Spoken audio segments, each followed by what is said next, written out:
چاڑیا تو اللہ کہتا ہے یہ سورہ واقعہ کے آخر میں فلولا اذا بلغت الحکم، ایک بات بھی نہیں جو نئی ہو، اللہ کہتا ہے یاد دہانی ہے، پتہ تجھے ہے تو بلانا چاہتا ہوں، پھر میں یاد کراتا ہوں فلولا اذا بلغت الحکم، کیوں نہیں ہوتا پھر ایسا کہ جب جان گلے میں آتی ہے وانتم حینئذ تنظرون، اور تم کہیں گئے نہیں ہوتے، بڑے لاڈلے اور پیارے پاس بیٹھے دیکھ رہے ہوتے ہو کہ ابا جی جا رہے ہیں، بھائی جان جا رہے ہیں، تم بلانے کی کوشش کرتے ہو، وہ چپ ہوتا جاتا فلولا اذا بلغت الحکم، تو جب جان گلے میں آتی ہے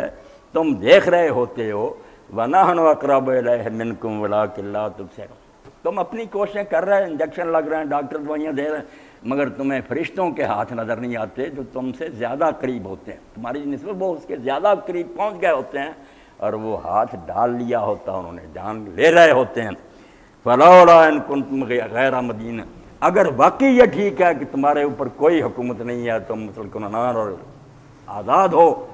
تو اگر کوئی تم کسی کے انڈر نہیں ہو ترجعونہا إن كنتم صادقین، اگر یہ تمہاری باتیں ٹھیک ہیں تو اس جان کو واپس کیوں نہیں پھر لے جاتے، زندہ کیوں نہیں رکھ لیتے، کیوں مر جاتے ہو پھر؟ چوہا ہنگ رفتن کند جان پاک، کہ بر خاک مردن